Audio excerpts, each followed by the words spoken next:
नमस्कार विद्यार्थी मित्रांनो, एमपीएससीने तलाठी भरतीची 1539 पदांची जाहिरात दिलेली आहे, पण अजून फॉर्म भरता येत नाही. वेट करा. आता यामध्ये जेव्हा फॉर्म भरायला सुरुवात होईल त्यावेळेस लक्षात घ्या तुम्हाला कोणकोणती डॉक्युमेंट लागतात. ऑलरेडी गट कचे फॉर्म सुटलेले आणि त्या फॉर्म बरोबरच हे पण फॉर्म भरायचे आहे. तुम्हाला इथे फॉर्म भरताना एकाच वेळेस सगळ्या पदांसाठी अप्लाय करता येतं. एकाच फी मध्ये सगळ्या पदांना तुम्ही इथे पात्र होतात तुमच्या शैक्षणिक अर्हतेनुसार. आता बघूया मग फॉर्म भरताना कोणकोणते डॉक्युमेंट लागतात. जमा करून ठेवा, जवळ ठेवा, फॉर्म भरताना लागणार आहे. कॅटेगरी वाईज आरक्षण घेण्यासाठी कोणकोणते डॉक्युमेंट लागतात, कोणती व कधीचे पाहिजे ते पण महत्वाचं आहे. आणि कागदपत्रे जर तुमच्याकडे वैध नसतील तर काय होऊ शकतं ते पण मी तुम्हाला सांगतो. सो हा व्हिडिओ शेवटपर्यंत व्यवस्थित बघा, कारण यामध्ये तुम्हाला फॉर्म भरताना लागलेल्या सगळ्या गोष्टींची माहिती मी तुम्हाला देणार आहे. आणि याच्या व्यतिरिक्त जर तुमचे काही प्रश्न असतील तर मला कमेंट बॉक्समध्ये टाका. आणि अजून तुम्ही जे कमेंट बॉक्समध्ये टाकाल छोटे छोटे प्रश्न असेल त्याच्यावरती मी व्हिडिओ घेणार आहे. पण ते बघण्यासाठी काय करा, चॅनल सबस्क्राईब करून बेल आयकॉन नक्की क्लिक करून ठेवा. चला जाऊया मुख्य मुद्द्याकडे आता. पण तत्पूर्वी इग्नाइट अकॅडमीने तुमच्यासाठी बघा राहिलेल्या 3 महिन्यामध्ये तुम्हाला जर टू द पॉइंट डेट आली एक्झामची 25 ऑक्टोबरला एक्झाम आहे. टू द पॉइंट अभ्यास करण्यासाठी तुम्हाला आता जर काय वाचू, कुठून वाचू, किती वाचू, कसे प्रश्न येतात हा विचार करत असाल तुम्ही तर खूप खूप खूप खूप वेळ लागेल तुम्हाला. आणि तो वेळ वाचवण्यासाठीच मार्गदर्शनासाठी आम्ही तुम्हाला ही बॅच घेऊन आलोय. आणि ह्या बॅच मध्ये पुढचे 2 दिवस फक्त, आता 2च दिवस म्हणजे 28 तारखेला बॅच चालू होते. तर ऑफर आम्ही तुम्हाला दिली आहे 6000ची बॅच आता फक्त तुम्हाला 2999 रुपयात मिळणार आहे. आणि यामध्ये व्हॅलिडिटी बघा 25 म्हणजे शनिवारपर्यंतच आहे, उद्यापर्यंतच ही ऑफर आहे. लगेच तुम्ही जॉईन करू शकता 50% ऑफ मध्ये. ही पूर्ण टीम तुम्हाला शिकवणार आहे. आणि महत्वाचं ह्या बॅच मध्ये ना तुम्हाला टीम आहे, एकच व्यक्ती सगळे विषय शिकवत नाही. याचा नीट विचार करा. बऱ्याच ठिकाणी एक व्यक्ती सगळा विषय शिकवतो, योग्य न्याय मिळत नाही. सो इथे प्रत्येक फॅकल्टी तुम्हाला सेपरेट विषय शिकवणार आहे. आणि सगळी टीम जी आहे ना एमपीएससी ची टीम तुमच्या समोर असणार आहे. सो नक्की याचा फायदा करून घ्या. दुसरा महत्वाचा मुद्दा की डेमो लेक्चर सुद्धा तुम्हाला अवेलेबल आहे. युट्यूबवर जा, प्रत्येक तुम्ही चेहरे बघितले असेल सगळ्यांचे नावं पण तुम्हाला माहिती आहे. युट्यूबवर जाऊन यांचे डेमो लेक्चर बघून बॅच जॉईन करा. बऱ्याच ठिकाणी तुम्हाला फक्त एकच व्यक्ती सांगतो आमच्याकडे बॅच आहे, पण डेमो लेक्चर तुम्हाला बघायला मिळत नाही. आणि त्यांच्या बॅचमध्ये शिकवणाऱ्या विषयाची फॅकल्टी सुद्धा बघायला मिळत नाही. सो याचा नीट विचार करा. हे सगळं तुम्हाला आमची प्रत्येक फॅकल्टी विषयामधलं पूर्ण म्हणजे एमपीएससी पॅटर्न नुसार तुम्हाला टू द पॉइंट शिकवणार आहे. ह्या बॅच मध्ये तुम्हाला पीडीएफ पीपीटी स्वरूपातल्या नोट्स आहे. टेस्ट सिरीज तुम्हाला मल्टिपल आहे, 100च्या प्लस टेस्ट सिरीज तुम्हाला अवेलेबल आहे. Topic wise, subject wise full length आहे. स्टेट बोर्डची बॅच पण आहे, स्टेट बोर्डचे पीवायक्यू सेशन पण आहे, स्टेट बोर्डचे एमसीक्यूची बॅच पण आपल्याकडे फ्री मध्ये अवेलेबल आहे. 1-to-1 काउन्सिलिंग अवेलेबल आहे. कुठे जायची गरज नाही. फॉर्म भरण्यापासून नियुक्तीपर्यंत सगळं गायडन्स तुम्हाला इथे मिळणार. कुठे जाऊ नका. आता राहिल्या 3 महिन्यामध्ये प्रॉपर स्टडी करा. आता जाऊया मुख्य मुद्द्याकडे. बघा आता ही जुनी मी तुमच्या समोर एक कात्रण घेतलेलं आहे. तुम्हाला डॉक्युमेंट्स कोणकोणते लागतात लक्षात घ्या. आता प्रत्येकाला कॅटेगरीनुसार वेगळे डॉक्युमेंट लागतात, पण सुरुवातीला मी तुम्हाला जनरल सांगतो. बघा तुम्हाला 10वीच्या नावाने फॉर्म भरायचा आहे. तुमचं 10वीचं नाव एकदा चेक करा बरोबर आहे का. ओके. दुसरं वयाच्या पुराव्यासाठी सुद्धा तुम्हाला एकतर बर्थ सर्टिफिकेट किंवा 10वीच मार्कशीट त्याच्यावरती बर्थ सर्टिफिकेट बर्थ असतं ते चालतंय. शैक्षणिक अर्हता चेक करा. पदवीधर कोणत्याही विषयामध्ये पदवीधर असला कोणताही पदवीधर इथे चालणार आहे. ओके. तुम्ही बाहेरून केलं, एक्सटर्नल केलं असेल तुम्ही चालेल, वायसीएम मधनं केला असेल चालेल, एक्सटर्नल इंटरनल केला असेल चालेल, रडत खडत झाला असेल म्हणजे फेल होतो गॅप घेत चालेल, काही प्रॉब्लेम नाहीये. ओके. तिसरा मुद्दा आहे. चौथा मुद्दा सामाजिक दृष्ट्या मागासवर्गीय असल्याबाबतचा पुरावा लागेल. म्हणजे तुम्ही ईडब्ल्यूएस असाल तर ईडब्ल्यूएस तुम्हाला सामाजिक दृष्ट्या म्हणजे सगळेच कॅटेगरी आहे. कॅटेगरीचं सर्टिफिकेट तुम्हाला लागणार आहे. नंतर 5वं आहे आर्थिकदृष्ट्या दुर्बल घटक म्हणजे ईडब्ल्यूएस हे 2026-27 लागेल, जुनं चालणार नाही. त्यानंतर अद्यावत नॉन क्रिमिनल एनसीएल तुमच्याकडे जे असेल त्यामध्ये 2026 आणि 27 हे इकॉनॉमिकल इयर असावं लागेल. 7वं पात्र दिव्यांग व्यक्ती 40% दिव्यांग किंवा 40% जास्त असणार परमनंटचं सर्टिफिकेट लागेल. स्वावलंबन किंवा एसएडीएम मधनं काढलेलं असावं.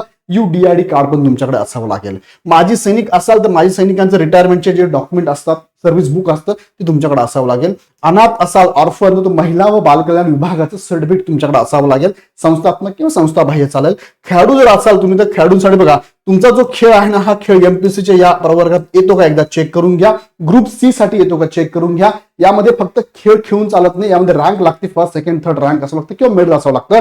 तुम्ही विभागीय उपसंचालक नेहरू व युवा क्रीडा संचालनालय ह्या ऑफिसला जायचं, तिथून ते सर्टिफाईड करून घ्यायचं आहे. जर आता तुम्ही सर्टिफाय करायला टाकला असेल तर पावतीच्या बेसवर सुद्धा फॉर्म भरू शकता. मेन्स पर्यंत तुमच्याकडे सर्टिफाय केलेलं डॉक्युमेंट लागेल. अराखीव महिला खेळाडू दिव्यांग माजी सैनिक आरक्षणाचा दावा असल्यास अधिवास, ज्यांना ज्यांना आरक्षण घ्यायचंय, मग ते उभं आरक्षण असू दे किंवा समांतर आरक्षण असू दे, त्यांना डोमेसाईल लागणारच आहे, लक्षात घ्या. डोमेसाईल नसेल तर काय होऊ शकतं पुढे मी तुम्हाला सांगतो. त्यानंतर नावात जर बदल झाला असेल, 10वीच्या नावाने तुम्ही फॉर्म भरताय पण पुढे डॉक्युमेंट्समध्ये काही नावात बदल असेल किंवा तुम्हाला नवीन नाव टाकायचं असेल तर नावात बदल असल्याबाबतचा तुम्हाला पुरावा द्यावा लागतो. कसा द्यावा लागतो पुढे सांगतो मी तुम्हाला.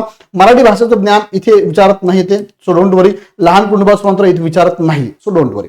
ओके, आता हे डॉक्युमेंट तुम्हाला प्रत्येकाला काय काय लागतं याला एक्सप्लेन करतो पुढे मी. म्हणजे हे डॉक्युमेंट तर मी सांगितलं जनरल, पण प्रत्येकाला कशा पद्धतीने लागतात ते थोडक्यात सांगतो. आता नावात बदल असल्यास काय लागणार बघा. नावात बदल म्हणजे पहिलं घेतलं मी उदाहरणार्थ महिला, वुमन आहे. वुमनचं काय झालं, पहिले फादरचं नाव होतं, आता हजबंडचं नाव आहे. जर त्या वुमनला पूर्ण डॉक्युमेंट हे फादरच्या नावाचेच वापरायचे असेल, काही बदल नसेल तर नो इश्यू, काही प्रॉब्लेम नाही. कंटिन्यू तुम्ही 10वीच्या नावाने म्हणजे फादरच्या नावानेच तुम्ही फॉर्म भरा. जरी लग्न झालं असेल तरी फादरच्या नावाने फॉर्म भरा आणि कंटिन्यू करा. पुढे प्रश्न विचारा तुम्ही मॅरिड आहात का, मॅरिडला येस करा, काही प्रॉब्लेम नाहीये. फादरच्या नावाचे डॉक्युमेंट तुम्ही सगळे वापरू शकता. नावात बदल नो करून टाकायचं. पण तुम्ही तुमचं लग्न झालंय, हजबंडच्या नावाचे काही डॉक्युमेंट असेल, म्हणजे तुमच्याकडे फादरच्या नावाचे पण आणि हजबंडच्या नावाचे पण डॉक्युमेंट आहे आणि ह्या पूर्ण प्रोसेसमध्ये तुम्हाला दोघांचे डॉक्युमेंट वापरायचे. फॉर एक्झाम्पल तुम्ही जेव्हा एक्झामला जातात, एक्झामला जाताना जे हॉल तिकीट तुमच्याकडे येतं, हॉल तिकीट ज्या नावाचं असतं त्या नावाचं तुम्हाला आयडी प्रूफ लागतं. आणि सपोज तुमच्याकडे आयडी प्रूफ जर हजबंडच्या नावाचं असेल आणि ते तुम्हाला वापरायचं असेल तर तुम्ही नावात बदल करू शकता. नावात बदल करून तुम्ही काय करू शकता, हजबंडचं नाव टाकू शकता आणि हजबंडच्या नावाचं हॉल तिकीट येईल आणि हजबंडच्या नावाचा आयडी प्रूफ घेऊन तुम्ही एक्झाम देऊ शकता. ओके, मग यामध्ये नावात बदल झालाय, तुम्ही नावात बदल केला तर यासाठी प्रूफ काय लागतं, 3 गोष्टी लागतात. एक तर गॅझेट सर्टिफिकेट तुमच्याकडे असावं लागतं, हे सगळ्यांना चालतंय. म्हणजे एखाद्या मुलाचं जर नाव, इथे मी जसं वुमन घेतलंय तसे दुसरी कंडिशन, एखादा मुलगा घेतला म्हणजे मेल कॅन्डिडेट आहे, त्याच्या नावामध्ये काही बदल झालाय बघा, नावामध्ये बदल. आता नावामध्ये बदल झाला असेल, स्पेलिंग मध्ये मिस्टेक असेल तर त्याला फक्त अफिडेविट लागतं. आणि नावामध्ये मोठा बदल असेल, म्हणजे सपोज बापू होतं बापू साहेब झालं, अमर होतं अमरराव झालं, हा मोठा बदल जर असेल तर त्याला सुद्धा काय अफिडेविट, त्याला काय लागेल, गॅझेट लागेल. ओके, आणि हे गॅझेट आत्ता नसेल तरी चालते, काही प्रॉब्लेम नाहीये. तुम्हाला डॉक्युमेंट व्हेरिफिकेशन लागतं, सो लक्षात ठेवा फक्त डॉक्युमेंट लागणार आहे. ओके, आता पुढे गॅझेट सर्टिफिकेट लागेल किंवा अफिडेविट पण लागतं. अफिडेविट कोण लागतं, ज्यांना स्पेलिंग मध्ये मिस्टेक असेल. मॅरेज सर्टिफिकेट मुलींना चालते बघा, मुलींना मॅरेज सर्टिफिकेट चालणार आहे. मेल कॅन्डिडेट जे असेल ना, फिमेल कॅन्डिडेट यांना मॅरेज सर्टिफिकेट चालेल. ह्या दोघांपैकी फिमेल कॅन्डिडेटला चालेल नावात बदल, आणि मेल कॅन्डिडेटला फक्त गॅझेट सर्टिफिकेट लागतं. आणि कागदपत्र बदलून घ्या, नाही तर मग चौथा पर्याय हाच आहे की मग सगळे कागदपत्र बदलून घ्या. जर स्पेलिंग मिस्टेक असेल, नावात बदल असेल, सगळं सारखंच करा, पण याला खूप वेळ लागेल. सो बेस्ट वे आहे, हे ऑप्शन तुम्ही वापरू शकता. ओके, आता हा नावात बदल. पुढे कॅटेगरी आरक्षण कोणते कागद लागतात बघा. एखादी कॅटेगरी मी कन्सिडर करतो, त्या कॅटेगरीला काय लागेल, कास्ट सर्टिफिकेट लागेल. जसं की मी ओबीसी घेतलं, मग ओबीसी लागेल कास्ट सर्टिफिकेट लागणारच. वैध नॉन क्रिमिनल लागणार. आता वैध या शब्दाचा अर्थ असा होतो, तुमच्याकडे जे नॉन क्रिमिनल आहे त्यामध्ये 2026-2027 हे इकॉनॉमिकल इयर आलं पाहिजे, चेक करा. आता काही जणांचे सर मी 2025 ला काढलंय आणि व्हॅलिडिटी 2028 पर्यंत आहे, म्हणजे 25 ते 28 व्हॅलिड आहे, यामध्ये 26-27 येऊन जातं, म्हणजे चालणार आहे. याच्या लक्षात मी काय बोलतो, ज्या दिवसापर्यंत व्हॅलिड आहे तुमचं. आता जनरली एनसीएल जर बघितलं ना, एनसीएल हे 1 वर्षाचं, 2 वर्ष, 3 वर्ष व्हॅलिड असतं. आता कशावरून समजायचं, तुम्ही एनसीएलच्या एंडला बघा, तिथे व्हॅलिडिटी दिली त्यांनी. 1 वर्ष उत्पन्नावर काढलं, उत्पन्नाचा जो इन्कम सर्टिफिकेट आहे त्यावरती 1 वर्षाचं मिळतं, 2 वर्षाचं 2 वर्ष, 3 वर्षाचं उत्पन्न दाखला असेल 3 वर्ष मिळतं. यामध्ये फक्त 26-27 आलं पाहिजे. ओल्ड एनसीएल चालणार नाही, लक्षात घ्या. ओल्ड म्हणजे काय, ज्याच्यामध्ये 2026 आणि 27 नसेल तर हे चालणार नाही, लक्षात घ्या. ओल्ड फॉर्म भरू नका. ओके, आता वैध नॉन क्रिमिनल कुणाला लागतंय, एनसीएल बघा, कुणाला लागत नाही ते सांगतो. ओपनला लागत नाही, एससी ला लागत नाही, एसटी ला लागत नाही आणि ईडब्ल्यूएस ला पण लागत नाही. हे जर सोडले तर सर्वांना लागतं, म्हणजे ओबीसी ला लागतं, एसबीसी ला लागतं, एनटीचे सगळे प्रवर्ग ABCD यांना लागतं आणि SCBC यांना पण लागतं, बरोबर आहे, आणि व्हॅलिड लागतं, लक्षात ठेवा. आता नॉन क्रिमिनल जर नसेल तर काय बघा, नॉन क्रिमिनल जर नसेल तुमच्याकडे तर तुम्ही कॅटेगरी मधून पकडले जात नाही. तुमचा विचार फक्त कुठे होतो, मग ओपन मध्ये. फॉर्म भरताना तुम्ही नो केलं की लगेच विंडो पॉपअप करते बघा, ते सांगितलं जातं की तुमचा विचार आम्ही कॅटेगरी मधून करणार आहे, तुमचा विचार ओपन मधून होईल. आता तुम्हाला सर जाऊ दे ओपन मधून, पण लक्षात घ्या, जर निघत असेल तर काढा, वेळ आहे. कारण कॅटेगरीच्या जागा तुम्हाला मिळतात, जास्त जागांसाठी कॉम्पिट करायला मिळतं ना, सो नक्की त्याचा विचार तुम्ही केला पाहिजे. त्यानंतर डोमेसाईल हे सुद्धा लागतंय बघा, ज्यांना आरक्षण घ्यायचं आहे, मग ते फिमेल, ओपन मधल्या फिमेल जरी असेल, फिमेल आरक्षण घेता ना ओपन मधनं, तर डोमेसाईल लागेलच.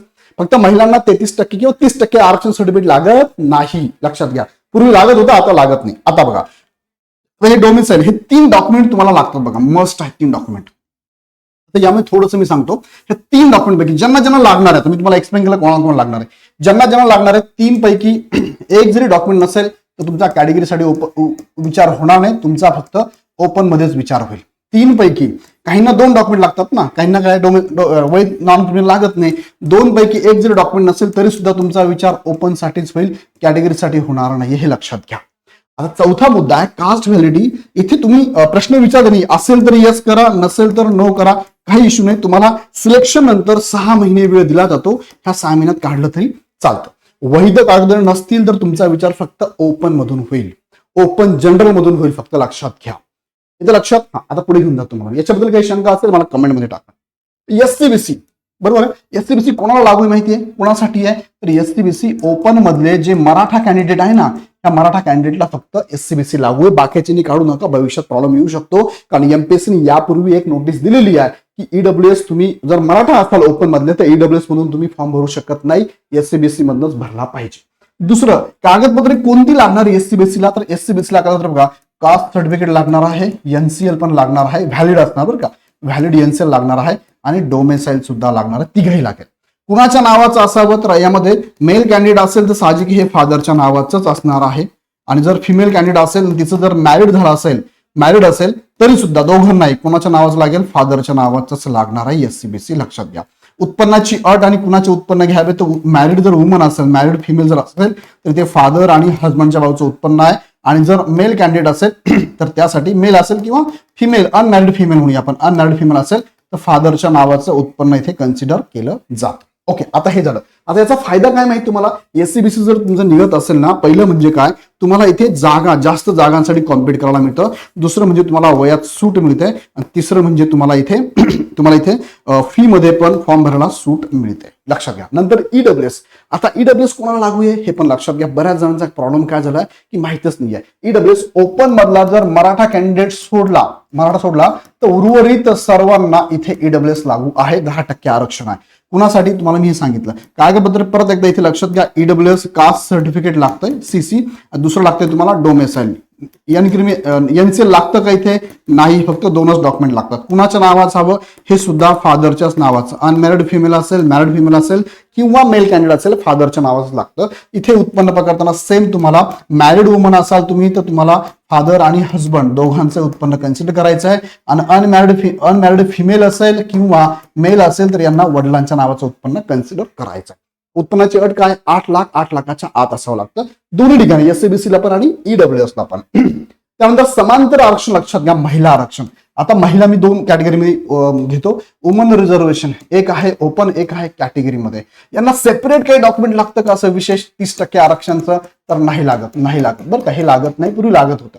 मग आता त्यांना काय लागतं, ओपन मधून जर वुमन रिझर्वेशन घ्यायचं असेल तर तुमच्याकडे डोमेसाईल मस्ट आहे, बस डोमेसाईल लागतं, बाकी काही गरज नाही आहे. आणि कॅटेगरीमधून जर तुम्हाला घ्यायचं असेल वुमन रिझर्वेशन तर नेहमीप्रमाणे कास्ट सर्टिफिकेट, व्हॅलिड एनसीएल आणि डोमेसाईल. आता एनसीएल ज्यांना लागते त्यांच्या बाबतीत बोलतोय फक्त, म्हणजे ओपन, एससी, एसटी आणि ईडब्ल्यूएसला लागत नाही, त्यांना सोडून बोलतोय. सो हे डॉक्युमेंट लागतील तुम्हाला, म्हणजे कॅटेगरी फुलफिल करण्यासाठी वुमन रिझर्वेशन तुम्हाला मिळणारच आहे, येतं लक्षात. त्यानंतर खेळाडू असाल तुम्ही तर आता रिसिप्ट जरी असेल तुमच्याकडे त्यावरती फॉर्म भरू शकता तुम्ही. लक्षात घ्या, तुम्हाला नंतर मेन्सच्या वेळेस तुमचा पडताळणी अहवाल लागणार आहे. तुमचा खेळ इथे चालतो का हे चेक करण्यासाठी तुम्ही प्रत्येक विभागीय उपसंचालक यांचा ऑफिस आहे, नेहरू व क्रीडा युवा संचालनालय यांच्याकडे जाऊन सर्टिफाईड करून घ्यायचं, आणि तेच तुम्हाला सांगतील तुमचा खेळ ग्रुप सीच्या पदासाठी चालतो का. जाऊन चेक करा, कारण बरेच खेळ आहेत त्यामुळे एकदा चेक करा. आणि तुमचं इथे मेडल किंवा त्याला म्हणून आपण रँक असणं गरजेचं आहे, तरच तुम्हाला इथे रिझर्वेशन, अन्यथा नाहीये. त्यानंतर दिव्यांग उमेदवार जर असाल तर तुम्हाला बघा तुमच्याकडे UDID कार्ड पण असावं लागतंय. त्यानंतर तुमच्याकडे स्वावलंबन किंवा SADM वरून तुमचं परमानंट स्वरूपाचं तुमच्याकडे सर्टिफिकेट असावं लागतं, बरोबर आहे. त्यानंतर अनाथ जर असाल तुम्ही तर अनाथ ऑर्फन असाल तर संस्थात्मक संस्था बाह्य दोघांपैकी एक तुमच्याकडे सर्टिफिकेट असावं लागतं महिला व बालविकास कल्याणकडनं. त्यानंतर ओके, हे सगळे डॉक्युमेंट तुम्हाला मी सांगितलं. यात काही इश्यू आहे का मला कमेंटमध्ये सांगा. आता हे सगळं तुमच्याकडे प्रॉपर असेल तुमच्या कॅटेगरीनुसार तर ओके, फॉर्म भरायचा आहे. आता फॉर्म सुटणार आहे, फॉर्म अजून भरता येत नाहीये, त्याबद्दलची अपडेट मी तुम्हाला देणार आहे. त्यासाठी हा चॅनल सबस्क्राईब करून बेल आयकॉन क्लिक करून ठेवा. आणि विशेष म्हणजे इथे फॉर्म भरण्यापासून नियुक्तीपर्यंत सगळं मार्गदर्शन तुम्हाला बॅच मध्ये फ्री असणार आहे. इव्हन दो ह्या बॅच मध्ये तुम्हाला स्टेट बोर्डची बॅच आणि स्टेट बोर्डचे टेस्ट सिरीज सुद्धा मोफत आहे. Subject wise full length, topic wise test series पण 100+ टेस्ट सिरीज मोफत आहे. ह्या बॅच मध्ये तुम्हाला लेक्चर तर आहे टू द पॉइंट, त्याच्यावर तुम्हाला पीडीएफ पीपीटी स्वरूपातल्या नोट्स पण अवेलेबल आहे.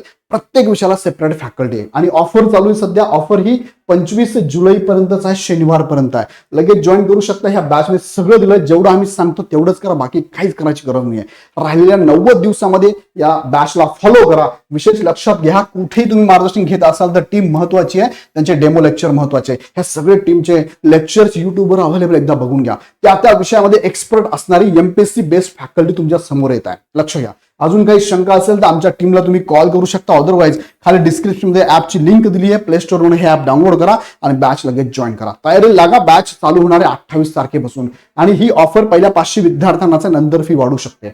बाकी तुमच्या मनात अजून असंख्य प्रश्न असतील, त्याचे उत्तर पुढे मी देणार आहे. छोटे छोटे पण प्रश्नांची उत्तर मी देणार आहे. सो कमेंट बॉक्समध्ये तुमचे प्रश्न नक्की टाकून ठेवा. ज्या टॉपिकवर जास्त प्रश्न येतील त्यावरती पुढचा व्हिडिओ माझा येणार आहे. आणि ते पुढचे व्हिडिओ बघण्यासाठी चॅनल सबस्क्राईब करून बेल आयकॉन क्लिक करा. तुमच्या मित्रांना नक्की शेअर करा आणि आवडला व्हिडिओ तर लाईक पण करा. पुन्हा व्हिडिओ आपण नेक्स्ट व्हिडिओमध्ये, तोपर्यंत धन्यवाद.